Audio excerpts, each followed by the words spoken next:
épidémie de danse? Sérieusement? Eh oui, même si la chose peut paraître grotesque et pour le moins invraisemblable aujourd'hui, elle n'en est pas moins véridique. Véridique. Oui monsieur. Ou madame. Oui, parce qu'aujourd'hui on n'a plus le droit de dire mademoiselle. Puisque c'est un épisode qui parle de danse, et donc, qui dit danse, dit musique dit rythme, dit rime, eh bien, je vais prendre le soin de faire des rimes, même si ça suppose que je trime. Certains trouveront que c'est de la frime. Cette danse mortelle n'épargnait personne, ni les hommes, ni les mômes, ni les matrones. On appelle ça les manies dansantes. Et croyez-moi, elles étaient aussi peu marrantes que le fait d'avoir la courante. Parce qu'une manie ne désigne pas nécessairement une envie irrépressible de se laver les mains chaque fois que l'on touche son boudin. Attention, une manie désigne aussi un état de surexcitation. Pensez par exemple dans quel état Caroline sera lorsqu'elle me rencontrera. Mais alors, comment la chose se passa? Eh bien, tout commença lorsqu'une gentille petite nana dansa. Et son nom, c'était quoi déjà? Ah oui, Madame Trophéa. La chose se produisit en 1518, et l'on songea tout d'abord qu'elle avait pris une bonne cuite. Nous sommes à Strasbourg, qui faisait en ce jour partie du Saint-Empire romain, et qui était donc gouverné par les Germains. L'Isle est le nom de la rivière qui traverse la ville. La danse commença en juillet et dura presque 6 journées. En une semaine, elle fut rejointe par 34 autres personnes atteintes. C'est pas facile à dire, 34 autres personnes atteintes. Et en pas loin d'un mois, la chose fit bien des dégâts, puisque jusqu'à 400 personnes elle concerna. Et savez-vous quelle chose en rapporta? Que jusqu'à 15 âmes un jour elle emporta. Qu'est-ce qu'il y a? Un problème avec Maître Yoda? Les historiens n'étant pas des crétins, notèrent la chose avec grand soin, afin qu'elle ne finisse point dans quelques recoins. Et les chroniques médiévales s'avéraient si capitales et permirent que la chose restât dans les annales. Est-il besoin de préciser que la chose a fait l'objet d'un article dans The Lancet?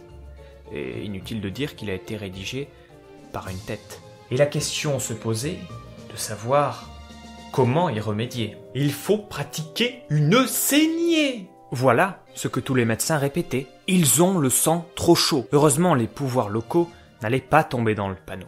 Heureusement, quand on voit ce qu'ils ont fait derrière, c'est pas bien jojo. Les autorités songeaient fortement à laisser les gens danser jusqu'à épuisement. Et avec leurs petites mains, ils établirent un marché au grain. Non. Correction. Avec leurs petites mains, ils firent établir un marché au grain. On peut dire qu'ils veillaient au grain. Oui.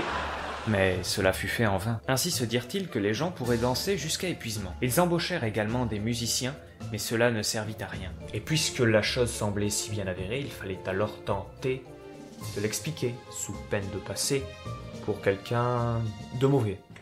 Ouais.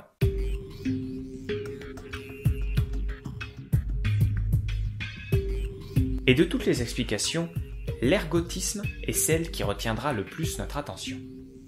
C'est un empoisonnement qui résulte d'un vilain petit garnement, un champignon, dont le seigle est le compagnon.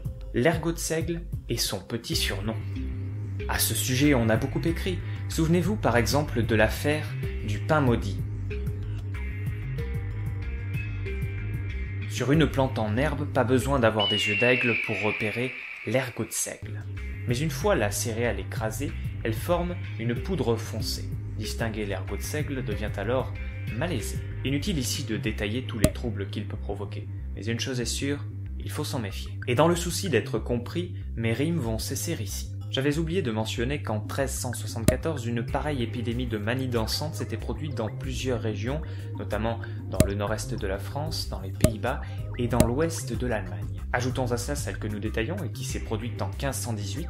Si l'on prend tous ces éléments en compte, force est de constater que l'ergotisme ne permet pas d'expliquer la totalité de ces épidémies. Les épidémies se sont certes produites dans des régions proches du Rhin et de la Moselle, mais elles possèdent des climats différents ainsi que des variétés de céréales différentes. De plus, même si l'ergotisme est susceptible d'entraîner des hallucinations, il n'aurait pas dû provoquer les mêmes symptômes sur autant de personnes. Sur une ou deux peut-être, mais pas sur 400. De plus, notons que les malheureux danseurs dansaient à leur corps défendant, suppliant et implorant quiconque de leur venir en aide. Tout laissait donc présager qu'ils dansaient contre leur volonté. Quand on y pense, l'ergotisme et l'état de transe qu'il produit altèrent terriblement la conscience. S'ils avaient été touchés par l'ergotisme, nos bien tristes danseurs auraient été autrement moins conscients de la fatigue physique qui les accablait et des douleurs considérables qu'ils ressentaient.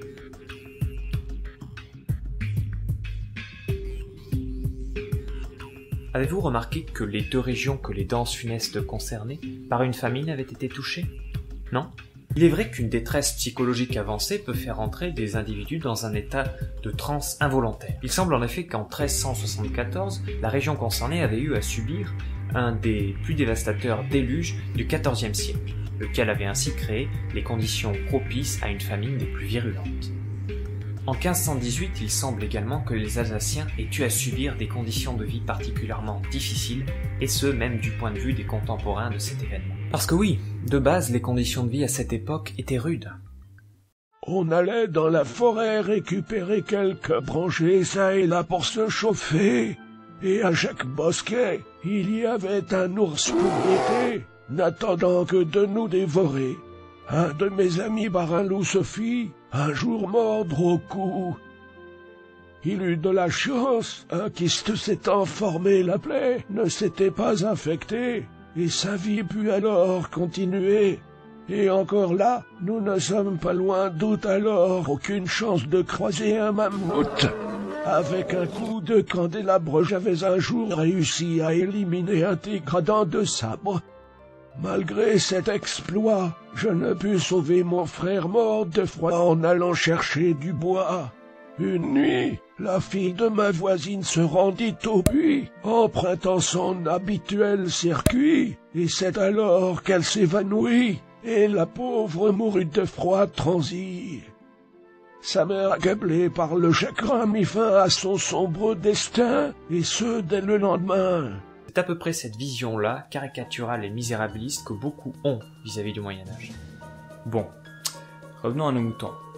La région de Strasbourg subissait depuis quelques années une succession de maigres récoltes, l'arrivée de la syphilis et la résurgence de vieux démons comme la lèpre et la peste. Le désespoir engendré par de tels événements est de nature à induire des réactions psychologiques pour le moins extrêmes, mais elle n'explique pas pourquoi tous les gens concernés par ces événements ont fait le choix de réagir de la même façon. Pourquoi ne se sont-ils pas révoltés, par exemple? Eh bien, la 3e explication permet justement de répondre à cette interrogation.